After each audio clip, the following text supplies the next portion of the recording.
ಹೆಣ್ಣು ಮಗಳು ಅಲ್ಲಿ ಕೂತ್ಲು. ಯಾರು ದರ್ಶನಕ್ಕೆ ಬರ್ತಾರೆ ಅವರಿಗೆ ಹೇಳೋದು, ಇಲ್ಲಿ ಕಾಲನು ಕಳೀರಿ, ನೀವು ಬರೋ ತಕ ನಾನು ನಿಮ್ಮ ಪಾದರಕ್ಷೆಯನ್ನು ಕಾಯ್ತೇನೆ ಅಂಥೇಳಿ ಆ ಹೆಣ್ಮಗಳು ಮಂದಿರದ ಹೊರಗಡೆ ಕುಂತು ಪ್ರತಿನಿತ್ಯ ದಾಸೋಹದೊಳಗೆ ಊಟ ಮಾಡೋದು, ಬಂದಲ್ಲಿ ಸೇವಾ ಮಾಡೋದು. ಎಷ್ಟೋ ವರ್ಷಗಳ ಪರ್ಯಂತರ ಮಾಡಿದ್ಲು. ಆಕೆಯ ಸೇವೆಯನ್ನು ನೋಡಿ ಕೆಲವೊಬ್ಬರು ಚಪ್ಪಲು ಬಿಡೋರು, ಯಾರು ₹1, ಯಾರು ₹2, ಯಾರು ₹10, ಬಡ ಹೆಣ್ಣು ಮಗಳದಾಳಂತ ಯಾರು ₹100, ಹಿಂಗೆ ಜೀವನವಿಡೀ ಕೊಟ್ಟದ್ದು ಏನು ಮಾಡಿದ್ಲು ಅಂತಂದ್ರೆ ಅವ್ರನ್ನ ಕಾದಿಡ್ತಿದ್ಲಕ್ಕಿ. ಏನು ಮಾಡ್ತಿದ್ದಿಲ್ಲ, ದಾಸೋಹದೊಳಗೆ ಊಟ ಮಾಡೋದು, ರೊಕ್ಕ ಹೋದ್ ಮನೆಯಾಗ ಇಡ್ತಿದ್ಲು, ಒಂದು ರೂಮ್ ಮಾಡಿದ್ಲು, ಅಲ್ಲಿ ಇಡ್ತಿದ್ಲು. ಕೊನೆಗೆ ಆ ಕೃಷ್ಣನ ದರ್ಶನಕ್ಕೆ ಬಂದ ಕೆಲವು ಬಡವರು, ಕೆಲವು ನಿರ್ಗತಿಕರು, ಶ್ರೀಮಂತರು ಬಂದರು ಅಂತಂದ್ರೆ ಅವರಲ್ಲಿ ದೊಡ್ಡ ದೊಡ್ಡ ರೂಮ್ ಮಾಡ್ತಾರೆ, ಚಲೋ ಬಾಡಿಗೆ ಮನೆ ಮಾಡ್ತಾರೆ, ಲಾಜ್ ಮಾಡ್ತಾರೆ, ಅವರೆಲ್ಲ ಲಾಜಿನಾಗಿರ್ತಾರೆ. ಕೆಲವೊಬ್ಬರು ಬಡವರು ಕೃಷ್ಣನ ದರ್ಶನಕ್ಕೆ ಬಂದಾಗ ಅವಕ್ಕೆ ಮಕ್ಕೊಳ್ಳೋಕೆ ಜಾಗ ಇರ್ಲಾರಕ್ಕೆ ರಾತ್ರಿ ಆ ಕೃಷ್ಣನ ಮಂದಿರದ ಮುಂದೆ ಇರ್ತಕ್ಕಂಥ ಅಂಗಳೇನಿರ್ತಿತ್ತಲ್ಲ ಅಂಗಳದಾಗ ಮಕ್ಕೋತಿದ್ದು. ಪಾಪ ಬಡವರು, ನಿರ್ಗತಿಕರು, ಭಿಕ್ಷುಕರು. ಆಗ ಆಕಿಗೆ ಏನು ಅನಿಸ್ತು ಅಂತಂದ್ರೆ ಶ್ರೀಮಂತರೆಲ್ಲ ಅಲ್ಲಿ ಮಲ್ಕೋತಾರ, ಬಡವರೆಲ್ಲ ಇಲ್ಲಿ ಮಲ್ಕೋತಾರ. ಅದಕ್ಕೆ ಇಂತಹ ನಿರ್ಗತಿಕ ಮಂದಿಗೆ, ಬಡವ ಮಂದಿಗೆ, ದರ್ಶನಕ್ಕೆ ಬಂದವ್ರಿಗೆ ಇಲ್ಲಿ ಒಂದು ಏನಾದರೂ ಪ್ರೀ ವಸತಿ ನಿಲಯಗಳನ್ನು, ಅನ್ನ ಛತ್ರಗಳನ್ನು ಮಾಡ್ಬೇಕಂತೇಳಿ ಆಕೆ ಗೋಳೆ ಹಾಕಿದ ರೊಕ್ಕ ಏನಿದ್ದಿಲ್ಲ ಅವ್ರನ್ನೆಲ್ಲ ತಗೊಂಡು ಆನಂತರ ಮಧ್ಯಪ್ರದೇಶದೊಳಗೆ ಆಕೆಗೆ ಪಾಲಿಗೆ ಬಂದದ್ದು ಒಂದು ಮಣಿ ಇತ್ತು. ಆ ಮಣಿ ಮಾರಿ ಆಕೇನು ಮಾಡಿದ್ಲಂತಂದ್ರೆ ಎಷ್ಟಂತಂದ್ರೆ 64 ಅನ್ನ ಛತ್ರಗಳನ್ನು ಕಟ್ಟಿಸಿದ್ಲ ಆ ಹೆಣ್ಣು ಮಗಳು. 64 ಅನ್ನ ಛತ್ರಗಳನ್ನು, ವಸತಿ ನಿಲಯಗಳನ್ನು ಕಟ್ಟಿ ಇವತ್ತು ಅವೆಲ್ಲ ಬಡವರಿಗಾಗಿ ಪ್ರಿಯದವತ್ತು ರೂಮ್ಗಳು. ಆ ಹೆಣ್ಣು ಮಗಳ ಮೂರ್ತಿ ಮಾಡಿಸಿಟ್ಟಾರ.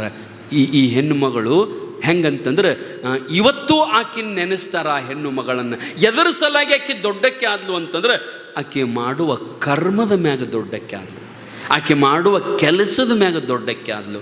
ಹಂಗೆ ನಾವು ದೊಡ್ಡವರಾಗಬೇಕಾದ್ರೆ ನಮ್ಮ ಕರ್ಮದಿಂದ ನಾವು ದೊಡ್ಡವರಾಗ್ತೇವೆ ವಿನಃ ನಾವು ಸುಮ್ಮನೆ ದೊಡ್ಡವರಾಗೋದಿಲ್ಲ ತಾಯಂದಿರ.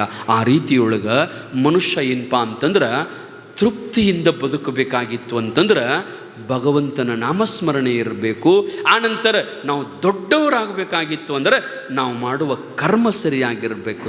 ಇನ್ನೊಬ್ಬರ ಬಗ್ಗೆ ನಾವು ಎಂದೂ ಕೆಟ್ಟದ್ದು ವಿಚಾರ ಮಾಡಬಾರ್ದು, ಇನ್ನೊಬ್ಬರ ಬಗ್ಗೆ ನಾವು ಎಂದೂ ಅಲ್ಲದ್ದು ವಿಚಾರ ಮಾಡಬಾರ್ದು. ದೇವರು ಮುಂದೆ ಬಂದು ಇನ್ನೊಬ್ಬರಿಗೆ ಕೆಟ್ಟ ಆಗಲಿ ಅಂತ ತಿಳ್ಕೊಂಡು ನಾವು ಎಂದೂ ಬಯಸಬಾರ್ದು. ಮನೆಯೊಳಗೆ ನಾವು ಹೆಂಗೆ ಬದುಕಬೇಕು ಅನ್ನೋದನ್ನು ಭಾಳ ಚಂದ ಆಧ್ಯಾತ್ಮ ಕಲಿಸ್ತದ ರೀ. ಆಧ್ಯಾತ್ಮ ಕಲಿಸ್ತದ. ನಿಮ್ಗೆ ಗೊತ್ತಿರಬೇಕು, ಇತಿಹಾಸದೊಳಗೆ ಒಬ್ಬ ಹೆಣ್ಣು ಮಗಳು ಹೆಂಗೆ ಬದುಕಬೇಕು ಅನ್ನೋದನ್ನು ಕಲಿಸ್ಕೊಡ್ತಾರೆ ಇತಿಹಾಸದೊಳಗೆ. ನಮ್ಮ ಶಾಸ್ತ್ರದೊಳಗೆ ಒಬ್ಬ ವಾಚಸ್ಪತಿ ಮಿಶ್ರ ಅಂತ ತಿಳ್ಕೊಂಡು ಶಂಕರಾಚಾರ್ಯರ ಕಾಲಕ್ಕೆ ಒಂದು ದೊಡ್ಡ ವಾದವನ್ನು ಮಂಡನೆ ಮಾಡಿರ್ತಕ್ಕಂಥವ್ರು ವಾಚಸ್ಪತಿ ಮಿಶ್ರ. ಅವ್ರೇನಂತಂದ್ರೆ ಸಣ್ಣ ಹುಡುಗಿದ್ದಾಗ ಅವ್ರ ತಾಯಿ ಹಿಂಗೆ ಬೆಳೆಸಿದ್ಲಲ್ಲ ವಾಚಸ್ಪತಿ ಮಿಶ್ರನಿಗೆ ಎಲ್ಲ ಭಾಷೆಯ ಗ್ರಂಥಾಲಯವನ್ನು ನಿರ್ಮಾಣ ಮಾಡಿ ನನ್ನ ಮಗ ದೊಡ್ಡ ವೇದಾಧ್ಯಯನ ಮಾಡ್ಬೇಕಂಥೇಳಿ ಎಲ್ಲವುಗಳನ್ನು ಕಲಿಸಲಿಕ್ಕೆ ಆ ಸಣ್ಣ ಹುಡುಗಿದ್ದಾಗನ ಗ್ರಂಥಾಲಯದೊಳಗೆ ಬಿಟ್ಟುಬಿಟ್ಲು ಮಗನಿಗೆ. ಎಲ್ಲ ಓದಿದ. ನಿಮ್ಗೆ ಹೇಳ್ತಾನೆ, ಶಂಕರಾಚಾರ್ಯ ಇದ್ದ ಕಾಲಕ್ಕೆ ವಾಚಸ್ಪತಿ ಮಿಶ್ರ ಅವರ ಅವಚ್ಛೇದವಾದವನ್ನು ಮಂಡನೆ ಮಾಡ್ತಾರೆ. ಯಾರು?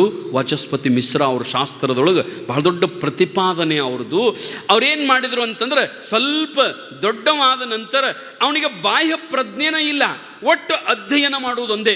ವೇದಗಳನ್ನು ಅಧ್ಯಯನ ಮಾಡೋದು, ಉಪನಿಷತ್ತುಗಳನ್ನು ಅಧ್ಯಯನ ಮಾಡೋದು, ಅವುಗಳನ್ನು ಭಾಷ್ಯ ಬರೆಯೋದು. ಇದರೊಳಗೆ ಟೈಮ್ ಹೋಗಾಕತ್ತು. ತಂದೆ ತೀರ್ಕೊಂಡದ್ದು ಗೊತ್ತಾಗಲಿಲ್ಲ ಅವನಿಗೆ. ತಾಯಿ ಒಬ್ಬಳೇ ಓಡಿದ್ಲು. ವಯಸ್ಸಾಯಿತು ತಾಯಿಗೆ. ಆಕೆ ಏನು ಮಾಡಿದ್ಲು ಅಂತಂದ್ರೆ, ಯಪ್ಪ ಮತ್ತು ನಾ ಸತ್ತ ನಂತರ ನಿನ್ನ ಗತಿ ಹೆಂಗೋ ಯಪ್ಪ, ನೀವು ಓದೋದ ಬಿಡುವಲ್ಲಿ, ಬರೆಯೋದ ಬಿಡುವಲ್ಲಿ, ಮತ್ತು ಹೆಂಗೆ ಅಂತಂದಾಗ ಅವೇನೋ ವಿಚಾರ ಮಾಡ್ತಿದ್ದಿಲ್ಲ. ಹ್ಞೂ ಅಂತಿದ್ದ, ಸುಮ್ಮ ಬರೀತಿದ್ದ, ಸುಮ್ಮ ಓದ್ತಿದ್ದ. ಅವ್ರವ್ ಏನು ಮಾಡಿದ್ಲು ಅಂತಂದ್ರೆ ತಾನ ಒಂದು ಕನ್ಯಾ ತೆಗೆದು ಮಗನಿಗೆ ಲಗ್ನ ಮಾಡಿದ್ಲು. ತಾನ ಇವನು ನೋಡಕ್ಕೂ ಕರ್ಕೊಂಡು ಹೋಗಲಿಲ್ಲ. ಒಂದು ಹುಡುಗಿನ ಹೇಳಿ ನೇಮಕ ಮಾಡ್ಕೊಂಡು ಲಗ್ನಕ್ಕೆ ಸಜ್ಜು ಮಾಡಿ ಇವ ತಾಳಿ ಕಟ್ಟಾಕ ವೇದಿಕೆ ಮೇಲೆ ಕುಂತಾಗ ಆಗೂ ಬರೀತಿದ್ದ, ಓದ್ತಿದ್ದ. ಹಾಗೂ ಬರಿತಿದ್ದ, ಓದ್ತಿದ್ದ. ಆಕೆ ಸುಮ್ಮನೆ ಕುಂತಿದ್ಲು. ಆಚಾರ್ಯ ಇದ್ದವರು, ಮಿಶ್ರಾ ಅವ್ರಿ ಅದು ಓದೋದಟ್ಟು ಬಿಡ್ರಿ, ಬರೆಯೋದಟ್ಟು ಬಿಡ್ರಿ, ಈ ತಾಳಿ ಕಟ್ಬೇಕ್ರಿ ಅಂತಂದಾಗ ನಿಮ್ಮವ್ವ ಹೇಳ್ತಾಳೆ ನೋಡ್ರಿ ಅಂತಂದಾಗ ತಾಯಿ ಮ್ಯಾಗ ಭಾಳ ಪ್ರೀತಿ. ಅವು ಹೇಳ್ತಾಳ ಅಂದವನು ತಾಳಿ ತೊಗೊಂಡು ಬಡ ತಾಳಿ ಕಟ್ಟಿಬಿಟ್ಟ. ತಾಳಿ ಕಟ್ಟಿದ, ಮತ್ತೆಲ್ಲ ಮುಗೀತು. ಮಣಿಗೆ ಹೋದ್ರು. ತೊಡೆ ದಿವ್ಸಕ್ಕೆ ಅವರು ತೀರ್ಕೊಂಡ್ಲು. ಅದು ಗೊತ್ತಾಗಲಿಲ್ಲ. ಹಂಗೆ ಮಣ್ಣು ಕೊಟ್ಟು ಮತ್ತೆ ಬಂದ. ಹೆಂಡತಿ ಹೊಸದಾಗಿ ಬಂದ್ಲು. ಇವ ಬರೀತಿದ್ದ, ಒಟ್ಟು ಬರೀತಿದ್ದ. ಬರೆದು 100 ಪೇಜ 200 ಪೇಜ ಬರ್ಯಾವ. ಅಂದ್ರೆ ತನ್ನದೇ ಆಗಿರತಕ್ಕಂಥ ಒಂದು ವಾದವನ್ನು ಮಂಡನೆ ಮಾಡಬೇಕು. ಶಂಕರಾಚಾರ್ಯರು ಹೆಂಗೆ ಜಗತ್ತಿಗೆ ಒಂದು ಸಂದೇಶವನ್ನು ಕೊಟ್ಟರಲ್ಲ, ಹಂಗೆ ನಾನು ಒಂದು ಸಂದೇಶ, ನನ್ನದೇ ಆಗಿರತಕ್ಕಂಥ ಸ್ವತಂತ್ರ ಶಾಸ್ತ್ರವನ್ನು ಕೊಡ್ಬೇಕಂತ ಒಟ್ಟು ಬರೀತಿದ್ದವ. ವಾದಗಳನ್ನು ಬರೀತಿದ್ದ, ಶಾಸ್ತ್ರದ ಪ್ರಕ್ರಿಯೆಗಳನ್ನು ಬರೀತಿದ್ದ. ಅವನೇಂತ ಹೊಸದಾಗಿ ಬಂದ್ಲು. ಅವರವ್ವ ಸರಿಯಾದ ಟೈಮ್ಗೆ ಅವ್ನಿಗೆ ಊಟ ಕೊಡ್ತಿದ್ಲು, ಜಳಕಕ್ಕೆ ನೀರು ಕಾಸ್ತಿದ್ಲು, ಅವನಿಗೆ ಬಟ್ಟೆ ಹೋಗೋದು ತಂದಿಡ್ತಿದ್ಲು. ಅವ ಹಸುವಾದಾಗ ಊಟ ಮಾಡವ, ಸ್ನಾನ ಮಾಡವ, ಬರೆಯಾಕೊಂಡ್ರವ, ಬೇರೆ ಏನೂ ಇಲ್ಲ. ಅವನು ಹೆಂಡ್ತಿನೂ ಬಂದು ಅದನ್ನ ಮಾಡ್ತಿದ್ಲು. ಅವ್ರವ್ವ ಎಷ್ಟು ಕೆಲಸ ಮಾಡ್ತಿದ್ಲ ಅಷ್ಟೋ ಕೆಲಸ ಮಾಡ್ತಿದ್ಲು. ಸರಿಯಾದ ಟೈಮ್ಗೆ ಊಟಕ್ಕೆ ತಂದಿಡೋದು. ಆನಂತರ ಕತ್ಲಾಯಿತು ಅಂತಂದ್ರೆ ಬರೆಯೋಕೆ ಒಂದು ದೀಪ ಇಟ್ಟು ಅದಕ್ಕೆ ಎಣ್ಣೆ ಹಚ್ಚೋದು, ದೀಪ ಹಚ್ಚೋದು, ಹಿಂಗೆ ಮಾಡ್ಕೋತ 80 ವರ್ಷ ಆದರೂ ರೇವ. ಈಕೆ ಹೇಂತ ಅನ್ನೋದ ಗೊತ್ತಿಲ್ಲ ಅವಾಗ. ನನಗೆ ಮದುವೆ ಆಗೈತೆ ಅನ್ನೋದ ಗೊತ್ತಿಲ್ಲ ಅವನಿಗೆ. ನೀವು ಈಗಿನ ಮಂದಿ ನೋಡ್ಬೇಕ್ರಿ, ಒಂದು ದಿನ ಮಾತಾಡಿಸಲಿಲ್ಲ ಅಂದ್ರೆ ಖಬರರ ಐತಿಲ್ಲ ನನಗೆ ನನ್ನ ಮಾಡ್ಕೊಂಡು ಅನ್ನೋದು. ನಾವು ಗಂಡನ ಕೇಳ್ತೀವಿ, ಏನು ಒಂದ ದಿನ ಮಾತಾಡಿಸಲಿಲ್ಲ ಅಂದ್ರೆ ಗಡಿಬಿಡಿ ಒಳಗೆ ಗದ್ದಲದೊಳಗೆ ಒಂದಿನ ಮಾತಾಡಿಸಲಿಲ್ಲ ಅಂದ್ರೆ ಖಬರ್ ಅದ ಇಲ್ಲ ನನಗೆ, ನಾ ಹೆಂಡತಿ ಜೀವಂತದ ಅನ್ನೋದು ಗೊತ್ತದ ಇಲ್ಲ ಅಂತ ಗಂಡಗೆ ಬೈತೀವಿ. ಆ ಬಂದ ಹೆಣ್ಮಗಳಿಗೆ 80 ವರ್ಷ ಆಗ್ಯಾವ, ಗಂಡನಿಗೆ 85 ವರ್ಷ ಆಗ್ಯಾವ. ಹಂಗೆ ಬರಿತಾನ, ಊಟ ಮಾಡ್ತಾನ, ಬರಿತಾನ. 85 ವರ್ಷದ ಅಜ್ಜಿಯಾಗಿ ಬಂದು ಒಂದು ದಿನ ದೀಪಕ್ಕೆ ಎಣ್ಣೆ ಆಗಾಕತ್ತಿತ್ತು. ಎಣ್ಣೆ ಹಾಕಿ ಸ್ವಲ್ಪ ದೀಪ ಹಿಂಗೆ ಮುಂದೆ ಕುಡಿ ಶುದ್ಧ ಮಾಡಿದ್ಲು. ಅಷ್ಟರೊಳಗೆ ಆ ದೀಪಕ್ಕೆ ಕೈಯ ಮರಿಯಾಗಿ ಅದರ ಕೈದ ಕತ್ತಲ ಬರೆಯುವುದ್ರ ಮ್ಯಾಗ ಬಿತ್ತದು. ಬರೆಯೋದ್ರ ಮ್ಯಾಗ ಆಕೆ ಕೈಯ ಕತ್ತಲು ಬಿದ್ದು ಕೂಡಲೇ ಏನಿದೆ ಕತ್ತಲು ಬಿತ್ತಂತ ಆಕೆ ಕೈ ನೋಡಿದ. ಕೈಯ ತೊಗಲು ಜೋತು ಬಿದ್ದಿತ್ತು, ಕೈಯಾಗ ಒಂದಿಷ್ಟು ಬಳಿ ಇತ್ತು, ಹೆಣ್ಮಗಳ ಕೈಯ. ಆಗ ನೋಡಿದ, ಆಗ ಕೇಳಿದಕ್ಕೆ ಯಾರು ನೀನು ಅಂದ.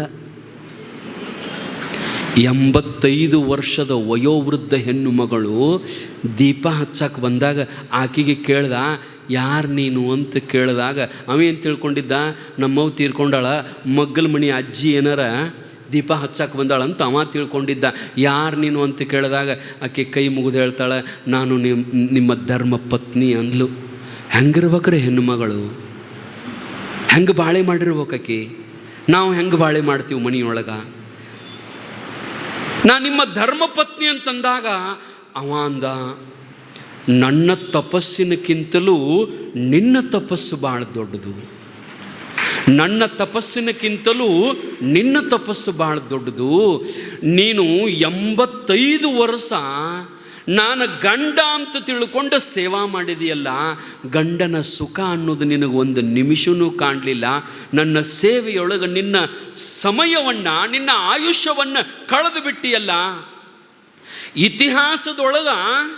ಇತಿಹಾಸದೊಳಗೆ ನನ್ನ ಹೆಸರು ಉಳಿಬಾರದು.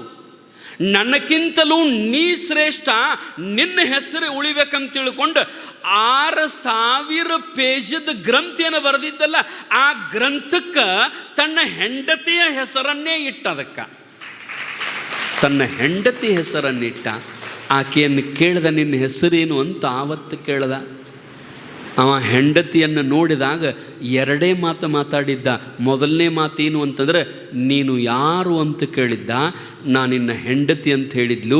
ನಿನ್ನ ಹೆಸರೇನು ಅಂತ ಕೇಳ್ದ, ನನ್ನ ಹೆಸರು ಭಾಮತಿ ಅಂತ ಹೇಳಿದ್ಲು.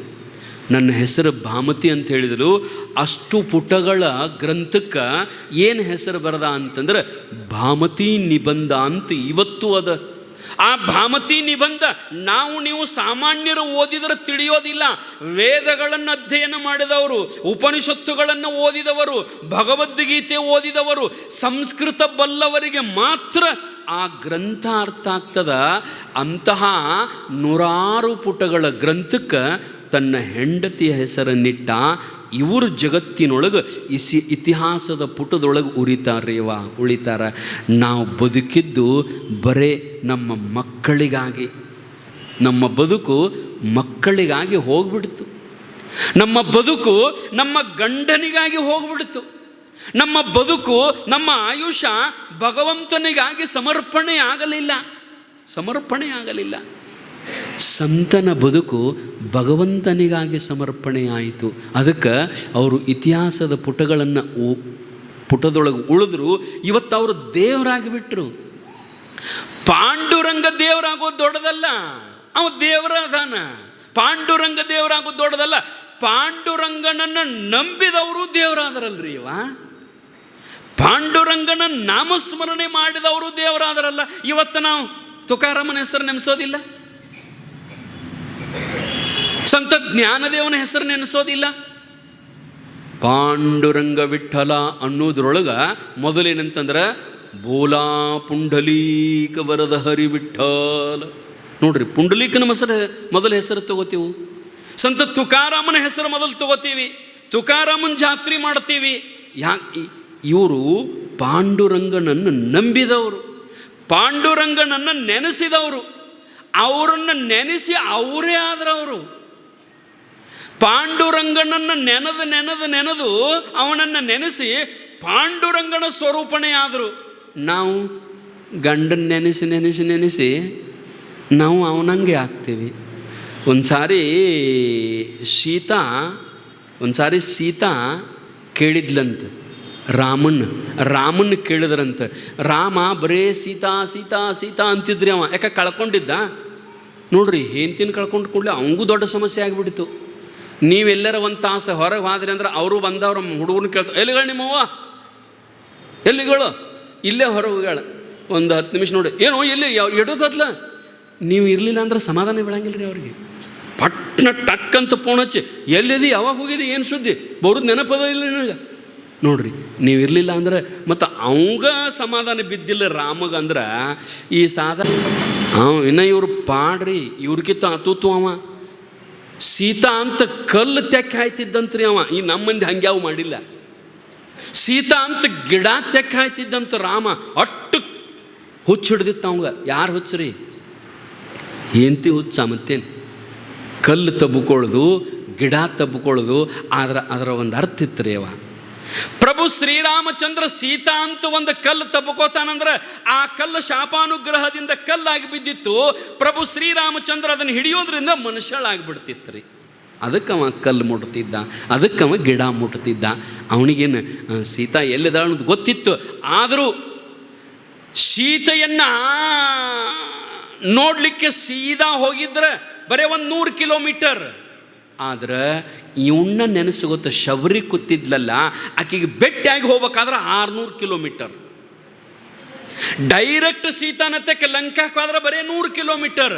ಆದ್ರೆ ಯಾವುದೋ ಒಂದು ಅರಣ್ಯ ಪ್ರದೇಶದೊಳಗೆ, ಯಾವುದೋ ಒಂದು ಕಾಡಿನೊಳಗೆ ಪ್ರಭು ಶ್ರೀರಾಮಚಂದ್ರ ಬರ್ತಾನಂತ ರಾಮನ ದಾರಿ ಕಾಯ್ಕೊಂತ 70 ವರ್ಷ ಕಾದಿದ್ಲು ಶಬರಿ. ಆಕೆಯ ದರ್ಶನಕ್ಕಾಗಿ 600 ಕಿಲೋಮೀಟರ್ ದೂರ ಆದರೂ ಹೋದ.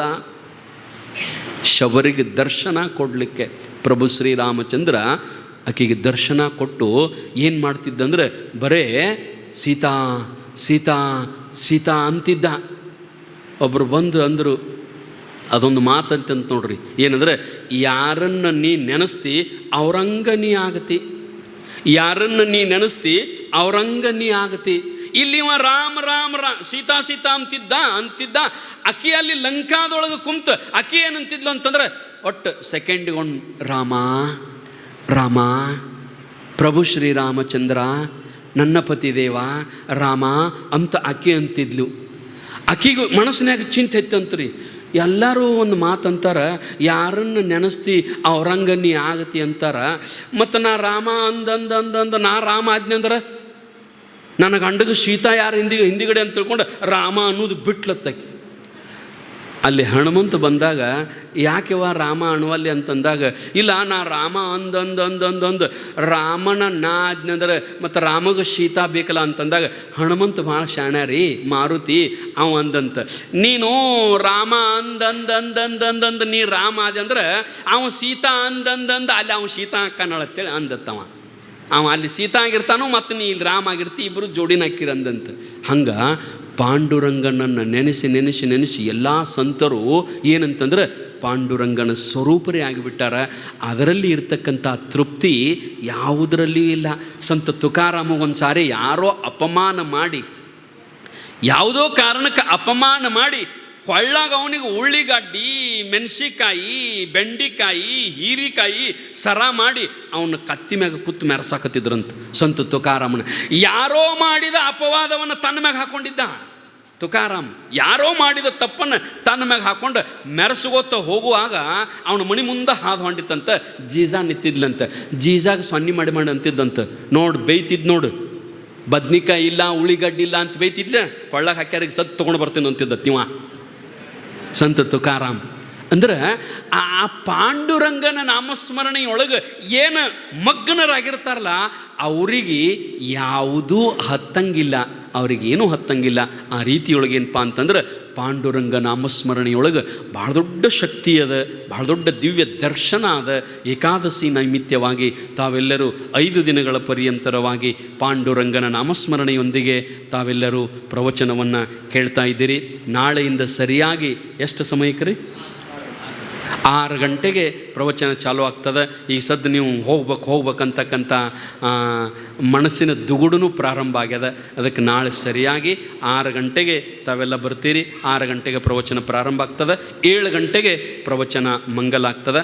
ತಾವೆಲ್ಲರೂ ಬಂದು ಈ ಯಜ್ಞದಲ್ಲಿ, ಜ್ಞಾನ ಯಜ್ಞದಲ್ಲಿ ಪಾಲ್ಗೊಂಡು ತಮ್ಮ ಜೀವನವನ್ನು ಪಾವನ ಮಾಡಿಕೊಳ್ಳಬೇಕಂತ ತಿಳ್ಕೊಂಡು ತಮ್ಮೆಲ್ಲರಿಗೆ ವಿನಂತಿಸಿ 2 ಮಾತಿಗೆ ವಿರಾಮ ಮಾಡೋಣ. ಓಂ ತತ್ಸತ್.